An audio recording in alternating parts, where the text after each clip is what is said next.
The scent of burnt rosemary and singed opportunity hit Maya Rivera first, even before the acrid chemical tang of a ruptured gas line. One moment, she was savoring the intricate dance of scallops being seared at the chef's counter. The next, a low, guttural hiss erupted from the pass, followed by the terrifying whoosh of ignited fuel. This wasn't the slow, controlled burn of a char-grilled steak. This was an angry, expanding beast, hungry for the elegant decor of Aperture, one of New York City's most exclusive Michelin star restaurants. Maya, 34, usually wore scrubs that smelled of antiseptic and the lingering ghost of bodily fluids. Tonight, her silk dress and the soft murmur of the sommelier's wine pairing felt like an alien's skin. It was her first night off in 3 weeks, a gift from her sister, a forced reprieve from the endless parade of trauma that defined her life as an ER nurse at North Shore General. But even amidst the clinking of champagne flutes and the hushed tones of the city's elite, her senses, honed by a decade of crisis, remained on high alert. A flickering overhead light, a slight shift in the kitchen's usual hum, these were the whispers of an approaching storm. And then, the storm broke. A chef, his pristine white toque now askew, fumbled with a fire extinguisher, a frantic, futile spray of white powder erupting as the flames licked higher, greedily consuming the expensive copper pots hanging above the stovetop. Maya's world, so recently bathed in the soft glow of a perfect evening, snapped into the sharp, hyper-focused clarity of an emergency room. Her heart rate, usually a steady drum, accelerated to a war rhythm. Her eyes, usually tired, now scanned with an almost predatory efficiency. Threat, uncontained fire, expanding rapidly. Exits. Main dining room clear, service entrance in the back, blocked by panic. Injured.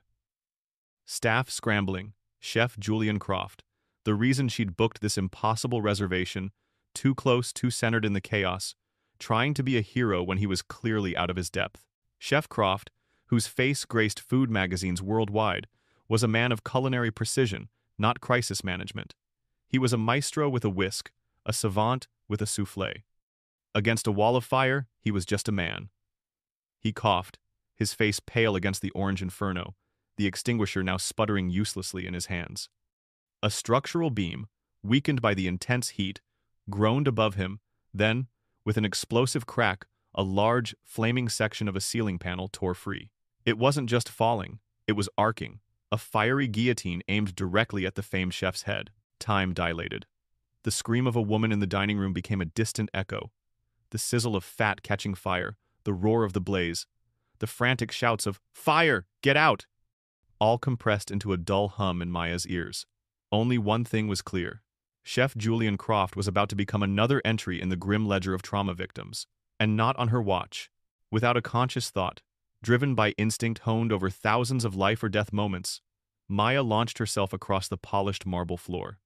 Her heels skidded, her dress snagged, but her focus was absolute. She covered the distance in 3 powerful strides, a blur of silk and determination. "Get down!" she roared, her voice, usually calm and reassuring in the ER, now a raw, commanding bellow that cut through the kitchen's pandemonium. She hit him hard, a clean, low tackle that sent them both sprawling to the floor. Croft, caught completely by surprise, grunted as the air rushed from his lungs. Maya twisted, instinctively positioning herself, years of patient handling and lifting techniques kicking in. She landed on her back, pulling Croft on top of her, effectively using her own body as a shield. The flaming panel crashed down, not where Croft had stood, but directly onto Maya's exposed back and left arm. A searing, white-hot pain exploded through her. It wasn't just heat, it was an active, consuming agony that made every nerve-ending scream. The fabric of her dress hissed and melted, fusing to her skin. She choked back a cry, a primal sound caught in her throat, refusing to give it voice. Her training kicked in again, not for others, but for herself. Assess damage, control breathing, stay conscious. Paramedics, drawn by the plumes of smoke and the cacophony of sirens that had begun wailing outside, burst through the service entrance, their faces grim under their helmets. They moved with practiced efficiency, extinguishing smaller fires, directing panicked staff, and securing the scene. A burly NYPD officer, Officer Miller, his face grimed with soot, stomped over to where Maya lay, still shielding a dazed Chef Croft. "Ma'am, let the professionals handle this," he barked, reaching to pull her up, his grip rough. We need to clear this area. Maya, still radiating pain, her breath coming in ragged gasps, pushed his hand away with surprising force. Her voice, though strained, was clear and authoritative. No. His airway, potential smoke inhalation, first-degree burns to his hands from the extinguisher, possible concussive injury from the fall. His shock level is climbing. Move him too quickly, and you risk cardiac arrest. Give him oxygen now.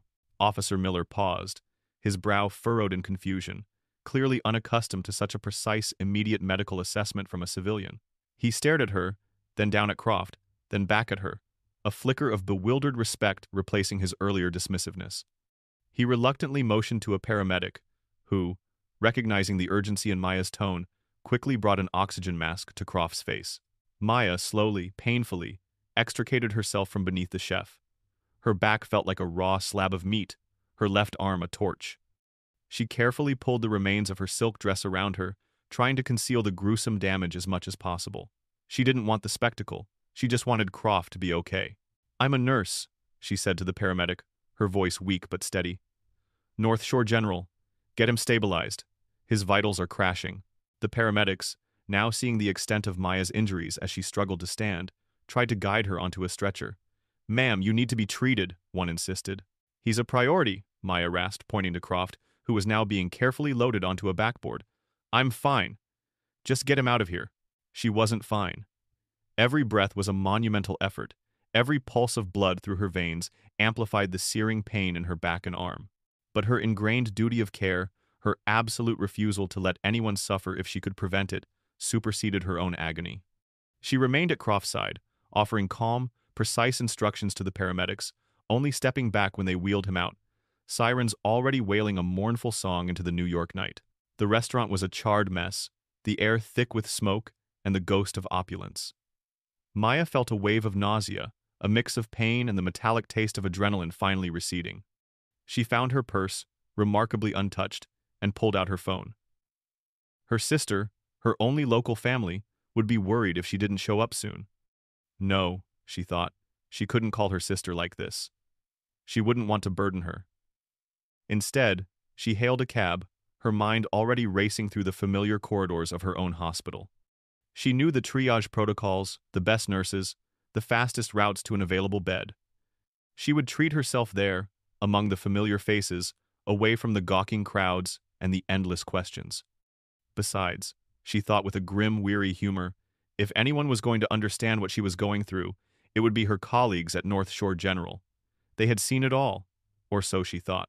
The ride to North Shore General was a blur of throbbing pain and flashing city lights.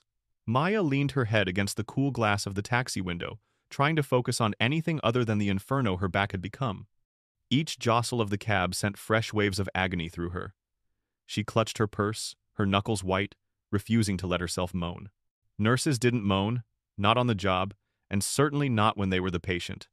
That was a luxury she couldn't afford. When she finally arrived at the emergency entrance, the familiar smell of disinfectant and stale coffee, usually a comfort, now felt like a cruel joke. She bypassed triage, heading straight for the nurse's station. "Hey, Maria," she mumbled to a tired-looking colleague, her voice raspy. "Got a situation. Need a burn assessment stat." Maria, a veteran ER nurse who had seen Maya through countless grueling shifts, took one look at her ashen face and the way she was hunched, clutching her arm. Her eyes widened. "Maya?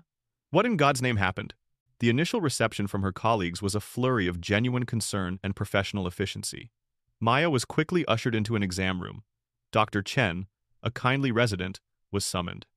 He gently, carefully, peeled away the remains of her dress, revealing the angry, weeping landscape of her back and upper left arm. Second-degree burns, some areas verging on third. The smell of scorched flesh was faint but undeniable. "Holy hell, Maya," Dr. Chen breathed, his voice laced with genuine shock. "How did this happen?" She recounted the story in clipped, dispassionate medical terms, leaving out the heroism, focusing on the mechanics of the accident. Grease fire, collapsed panel, took the impact for a civilian. Full thickness in some areas, partial in others. Need debridement and Silvadene, probably some IV pain meds, and a course of antibiotics. Her colleagues were amazing. They worked around her, applying the familiar ointments, bandaging with practiced hands. their usual banter replaced by a hushed, respectful silence. This was their own, wounded. This was family. For a brief, blissful hour, Maya felt safe, cared for, and understood. Then, the door opened, and the chill of officialdom swept in, extinguishing the warmth. Nurse Rivera. The voice was cold, precise, devoid of warmth. Maya looked up to see Mr. Henderson, the hospital's risk management administrator, standing in the doorway. He was a man made of starched shirts and calculated silences, his eyes like tiny surveillance cameras, constantly scanning for liabilities. He rarely visited the ER unless something had gone catastrophically wrong, or unless he was looking for someone to blame. He didn't ask how she was. He didn't offer a word of comfort. His gaze swept over her bandaged form, then fixed on her face with an unnervingly detached intensity. You were not on duty. You were not representing this hospital. Did you identify yourself as a North Shore general nurse at the scene? His tone was accusatory, already building a case against her, not for her. Maya felt a fresh wave of nausea, this time from anger. I identified myself as a nurse, yes. It was a matter of basic information exchange with the paramedics. Henderson's thin lips pressed into a tighter line. A North Shore general nurse, Miss Rivera. Specifically, did you imply in any way that you were acting under the hospital's authority? I was acting as a human being with medical training, Maya retorted, her voice hardening. The pain was still there, a constant hum beneath her skin, but it was now overshadowed by a different kind of fire. Someone was in immediate danger. I helped them. Your actions, however well-intentioned, fall outside established protocol for off-duty personnel, Henderson continued, as if reciting from a handbook. You exposed yourself, and by extension this institution, to significant legal risk. We are a hospital, not a vigilante service. He paused, letting the implication hang in the air. There will be a formal review of your conduct, Miss Rivera, a mandatory disciplinary hearing. The words hit her like a physical blow. Disciplinary hearing? For saving a life? The injustice was a suffocating weight. Maria, who had been quietly tending to Maya's fore, shot Henderson a look of pure venom, but he ignored her. He was a man singularly focused on protecting the hospital's bottom line, human cost be damned. This was the first major spike of rage for the reader, mirroring Maya's own simmering fury. Before Maya could formulate a scathing reply, another figure appeared, sweeping into the exam room with the force of a perfectly coiffed hurricane. Her name was Simone Vance, and her perfectly tailored suit and imperious air screamed publicist. Nurse Rivera? Simone's voice was bright, almost painfully so, devoid of any genuine empathy. She glanced at Maya's burns with a fleeting, almost clinical interest. Thank you, truly. Chef Croft is recovering, thanks to you, and his team is immensely grateful.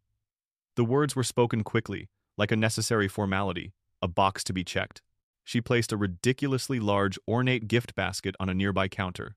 It was filled with artisanal cheeses, a bottle of champagne, and a selection of gourmet chocolates ironic, considering Maya hadn't eaten in hours.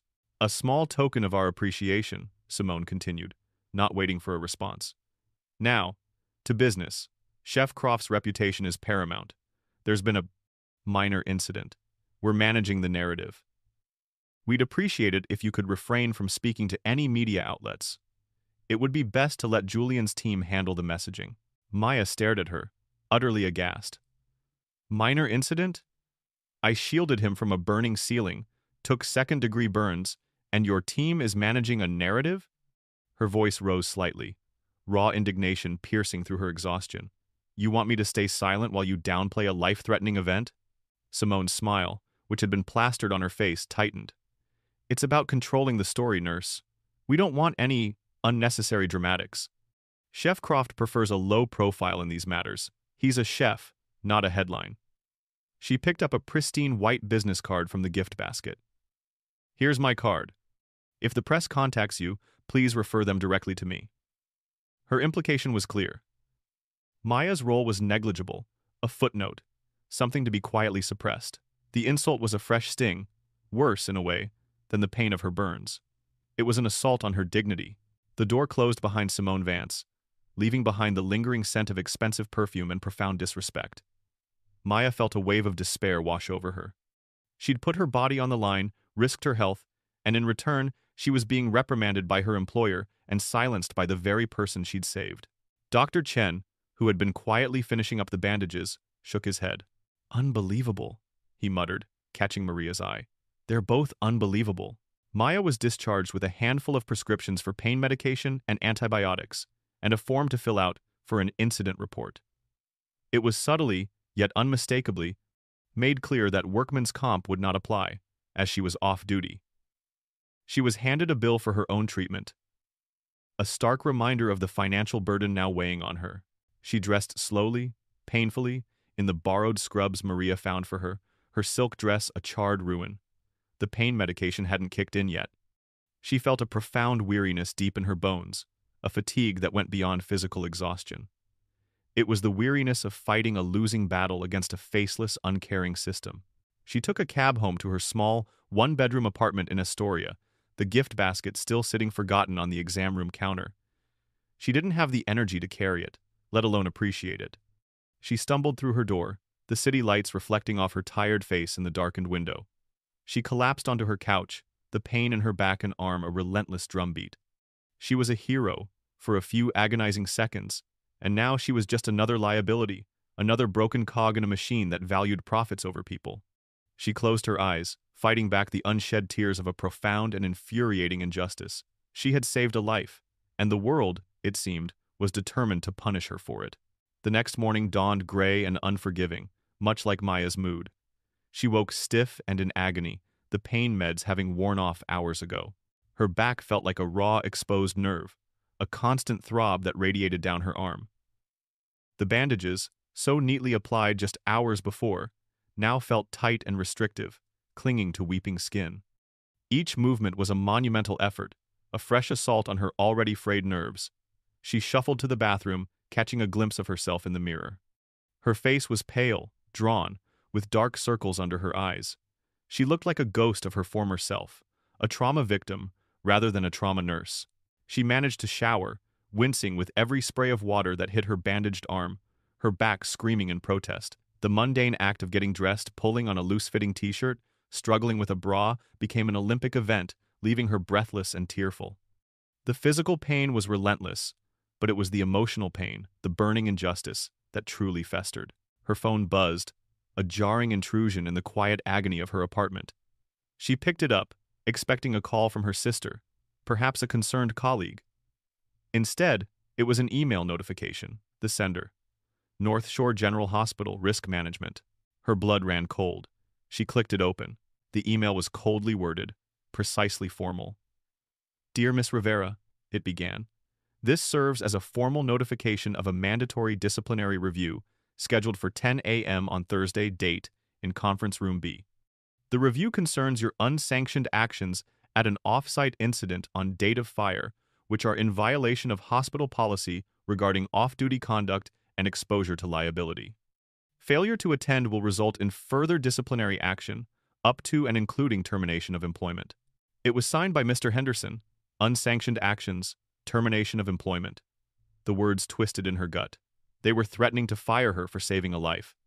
Her decade of dedicated service, her countless sacrifices, her very identity as a healer, all dismissed by the sterile language of bureaucracy.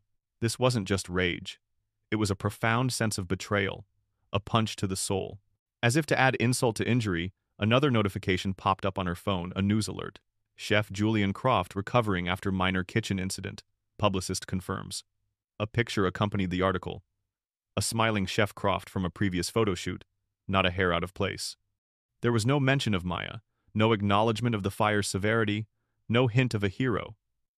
Her act of heroism had been meticulously erased, whitewashed from the public record.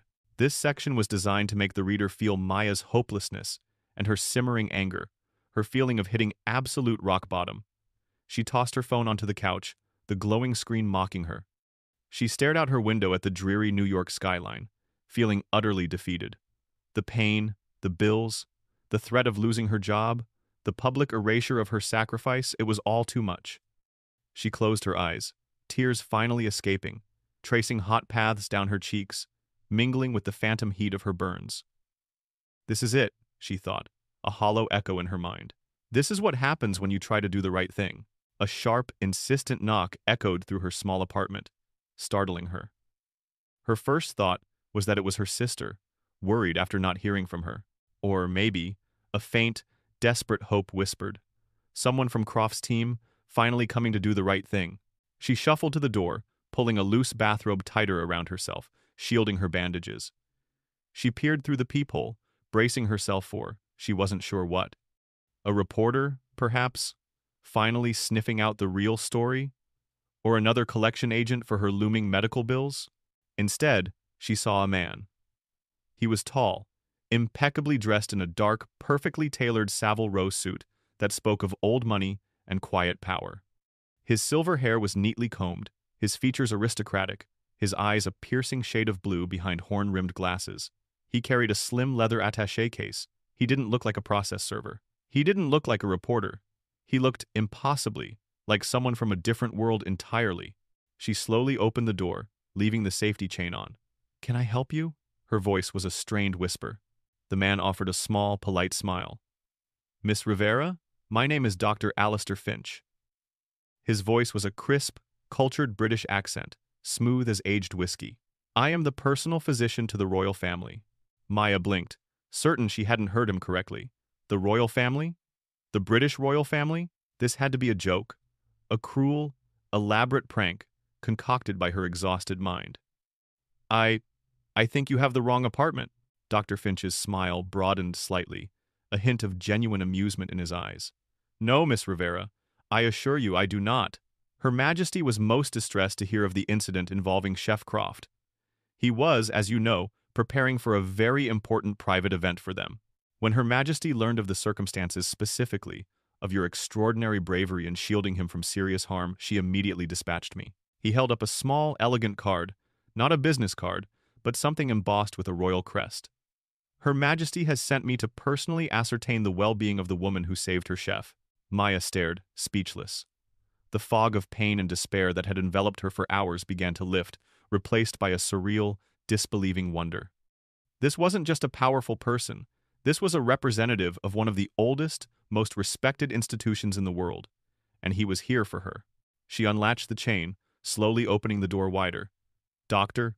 Finch stepped inside, his presence radiating a quiet, unshakable authority that was entirely different from Henderson's bureaucratic power or Simone's publicist aggression.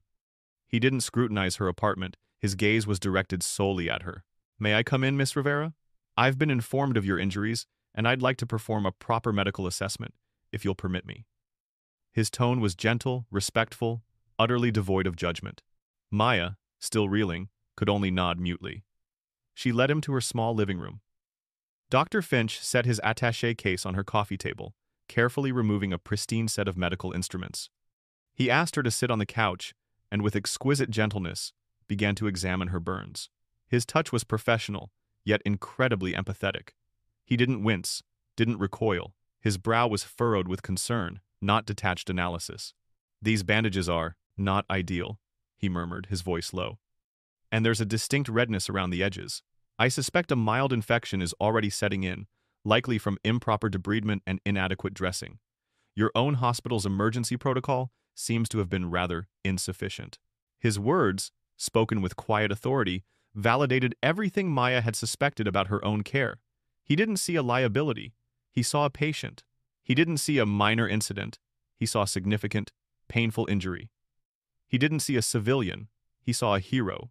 "Miss Rivera," he said, looking at her directly, his blue eyes warm with concern. "Your actions were exceptionally courageous.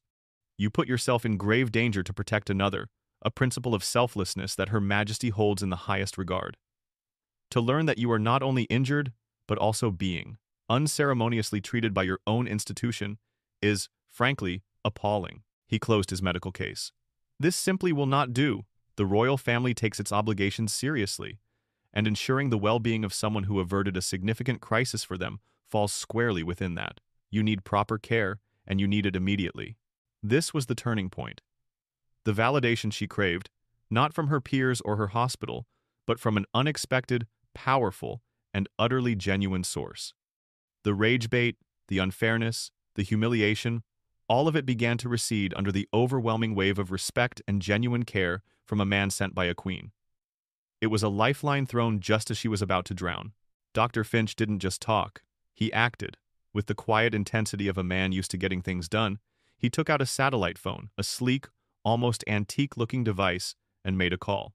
His conversation was brief, crisp, and conducted in hushed tones, but Maya caught snippets. Miss Rivera, second-degree burns. Signs of infection. Need a private room. Immediate transfer. Fully covered. He spoke with an air of absolute authority, as if negotiating for a head of state, not a trauma nurse from Queens. Within an hour, a discreet black sedan with tinted windows pulled up to Maya's apartment building. It wasn't an ambulance, but a luxury vehicle, spotless and silently powerful. Dr. 12, Finch gently helped her down the steps, his hand a steadying presence on her uninjured arm. As they emerged from her building, a lone paparazzo, lurking across the street, his camera already poised, caught the shot. Dr.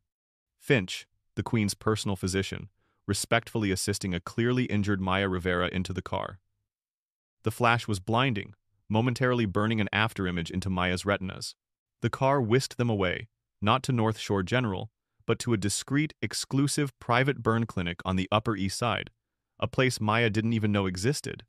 It was hushed, immaculate, and staffed by doctors and nurses whose faces reflected only expertise and compassion, no hint of bureaucracy or judgment. Dr. Finch personally oversaw her admission, ensuring she received the highest level of care. She was given proper debridement, sterile dressings, and the strongest, most effective pain medication she'd ever experienced.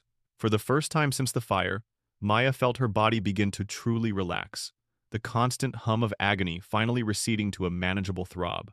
As she lay in a soft, quiet bed, gazing out at a serene view of Central Park, the world outside was beginning to catch fire with a very different kind of blaze.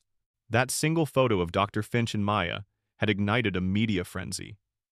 The headline, splashed across every major news outlet and social media platform within hours, was triumphant. Mystery nurse who saved royal chef, treated by Queen's own doctor. Was her hospital trying to silence a hero? The narrative, so carefully constructed by Simone Vance, so ruthlessly suppressed by Mr. Henderson, had been utterly shattered. The image of the Queen's physician personally attending to an ordinary American nurse was a powerful, undeniable symbol of recognition and justice. The backlash was immediate and immense. At North Shore General, Mr. Henderson's phone was ringing off the hook. Local news reporters, then national correspondents, then even international wire services, were all demanding answers. Why was a brave nurse being disciplined? Why was she treated so poorly? Why did the Queen's doctor have to step in when her own hospital failed her? The hospital's carefully curated public image was collapsing around him. Henderson, a man obsessed with risk management, now faced the ultimate unmanageable risk, a PR disaster of epic proportions. He sent Maya a series of frantic, increasingly desperate emails. The first was stiff, suggesting a misunderstanding. The second was apologetic, offering to reevaluate her disciplinary hearing. The third, sent late into the night, was full of corporate doublespeak, groveling, almost begging her to make a public statement in the hospital's favor. The shift in his tone was delicious, a sweet balm to Maya's wounded pride. The tables were not just turning, they were performing a full, vindictive pirouette. Simone Vance fared no better. Her carefully crafted, minor incident narrative was not only debunked, but now served as proof of her callous disregard for the woman who saved her client. The media painted her as a villain, a ruthless publicist who tried to silence a hero for brand management. Chef Julian Croft, now fully lucid and finally out of the sedatives that had kept him blissfully unaware, had learned the full truth. He was reportedly furious with Simone, and the news quickly broke that she had been summarily fired. While Maya was still processing the whirlwind of external events, her phone rang. It was an unfamiliar number, a private line. She hesitated, then answered. "Nurse Rivera? This is Julian Croft." His voice was deep, laced with a profound sense of shame and regret. I don't even know where to begin. I am so incredibly sorry. When I was sedated, my team, specifically Simone, completely misled me. I just found out the full extent of what you did for me, and how you've been treated since. It's beyond disgraceful. Maya listened, a tight knot of anger slowly loosening in her chest. "Chef Croft," she began, her voice still a little weak. "You don't owe me anything. I just did my job." "No," he interrupted, his voice firm. "You did more than your job, Miss Rivera. You risked your life, and my team, in their misguided attempt to protect my image, actively sabotaged yours. Simone Vance is gone, and I intend to make things right." He paused, then continued, his voice heavy with sincerity. "I am covering all of your medical expenses, past, present, and future. I will compensate you for any lost wages, and then some. And if you have any trouble with your hospital, or anyone else, my attorneys are now your attorneys. Consider them on retainer. You saved my life. Let me help you fight these people." It was a profound moment of vindication. The rage, so long burning, began to recede, replaced by a deep sense of relief. She had powerful allies now, not just a queen, but the man she had saved, a man of immense influence and resources. Yet, even with powerful allies, the system, like a wounded animal, tried to lash out one last time. A crisp, white envelope arrived at her apartment, forwarded by her sister. It was from her health insurance company. Denial of claim. The letter cited vague technicalities, pre-existing conditions, a ridiculous claim for an acute burn injury, and lack of proper authorization for the out-of-network clinic, despite the fact that the Queen's own doctor had ordered it. It was a cold, automated refusal, a faceless bureaucracy denying her basic right to care. This served as the final rage bait moment, a reminder that individual heroism often meant nothing to the vast, uncaring mechanisms of the system. Even with a royal physician and a celebrity chef in her corner, the everyday battles against institutional indifference remained. But this time, Maya knew she wouldn't be fighting alone. Weeks later, Maya stood outside Conference Room B at North Shore General, her wounds still healing, but her spirit entirely restored. The bandages on her back and arm were lighter now, her movements less restricted. She wore a tailored pantsuit, a stark contrast to the scrubs or the ruined silk dress from that fateful night. Her hair was pulled back in a severe, professional bun, and her eyes, though still carrying the shadow of what she'd endured, held a new, steely resolve. She was no longer the wounded, defeated nurse. She was an empowered agent of her own fate. Beside her stood Chef Julian Croft, impeccably dressed, his usually intense chef's demeanor softened by a genuine, worried concern for Maya. Next to him was his attorney, a formidable woman named Miss Croft. Davies, whose sharp eyes missed nothing and whose reputation for ruthlessness preceded her. "Ready, Maya?" Julian asked, his voice low. Maya took a deep breath, a ghost of a smile touching her lips. "Ready." They walked into Conference Room B. Mr. Henderson was already seated at the head of the polished oak table, flanked by two other hospital administrators and a weary-looking HR representative. Henderson's face, usually composed, now looked pinched and pale. He avoided Maya's gaze, fidgeting with a stack of papers. The atmosphere was thick with tension, a palpable sense of dread emanating from the hospital's side. Henderson cleared his throat, adjusting his tie, attempting to regain some semblance of control. "Miss Rivera, thank you for attending this review. As outlined in our previous communications, your actions on the night of Date of Fire constitute a significant deviation from hospital policy regarding off-duty personnel. While we acknowledge the unfortunate circumstances..." "Miss," Davies cut him off, her voice a sharp, authoritative blade. "With respect, Mr. Henderson, we are not here for a lecture on unfortunate circumstances or deviations from policy. We are here to discuss a systemic failure of care and an egregious pattern of professional negligence and retaliatory action." She slid a thick folder across the table, directly in front of Henderson. It wasn't just any folder. It was a dossier. "This file, Miss," Davies began, her voice calm but unwavering, "contains a detailed medical report from Dr. Alistair Finch, the personal physician to the royal family. It meticulously documents the subpar initial care Miss Rivera received at this very institution, including the missed signs of infection and the inadequate dressing protocols, which Dr. Finch personally corrected." Henderson visibly flinched. His eyes darted to the report, a flash of fear in them. The Queen's physician. The public knew. The implications were catastrophic. "Furthermore," Miss Davies continued, pressing her advantage, "Chef Croft and his legal team have been meticulously investigating the cause of the fire at Aperture. Our findings strongly suggest gross negligence on the part of the restaurant's ownership, who, incidentally, are substantial donors to North Shore General. We are prepared to file a massive lawsuit for negligence that directly led to the fire, causing physical and emotional trauma to Chef Croft, and by extension, Miss Rivera. The media, I assure you, will be very interested in that connection." Julian Croft leaned forward, his gaze intense, meeting Henderson's. I would rather fund a foundation that genuinely supports first responders than continue to support an institution that treats its own heroes like liabilities, Mr. Henderson. Miss Davies then pushed another document across the table. Finally, Chef Croft, deeply disturbed by the treatment Miss Rivera received, is establishing a First Responders Wellness Fund, a significant endowment designed to provide comprehensive medical and mental health support for emergency services workers suffering from burnout, injury, or PTSD. We were initially planning to establish this fund here, at North Shore General. However, she paused, letting the implication hang heavy in the air. Given the circumstances, Chef Croft is now in advanced negotiations to establish this fund with a rival hospital. The words hit Henderson like a physical blow. A major donor, a high-profile celebrity, taking his considerable resources and moral capital to a competitor, publicly citing North Shore General's mistreatment of a hero. This wasn't just a PR nightmare, it was a financial and reputational catastrophe. He looked utterly defeated, his face ashen. The carefully constructed facade of bureaucratic power crumbled. The meeting, which had begun as an inquisition of Maya, quickly devolved into a desperate, groveling apology from Henderson. He stammered, his words tripping over each other, full of corporate doublespeak and hollow promises. Miss Rivera, we deeply regret this misunderstanding. There will be no disciplinary action. In fact, we want to formally apologize. Your medical care will of course be fully covered, retroactively, and we will ensure all your out-of-pocket expenses are reimbursed. We would like to offer you a paid leave of absence to recover fully. And we'd like to offer you a promotion to senior charge nurse, with a significant raise, effective immediately.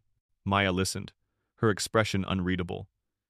She had waited weeks for this moment, this sweet, delicious taste of vindication. But now that it was here, the triumph felt hollow.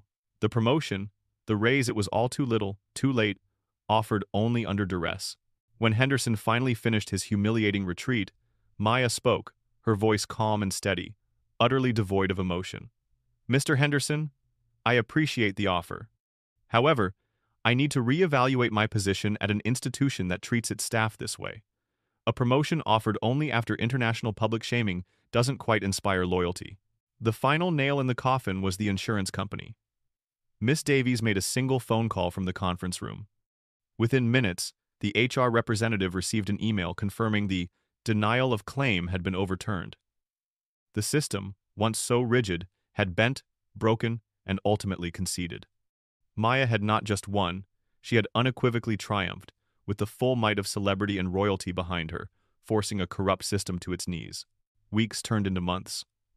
Maya's burns healed completely, leaving only faint, silvered scars that were a permanent, if subtle, reminder of that night.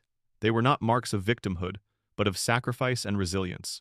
One crisp autumn morning, a beautifully embossed envelope arrived at her apartment. It bore the royal crest, elegant and understated. Inside was a handwritten letter on heavy vellum, signed by Her Majesty.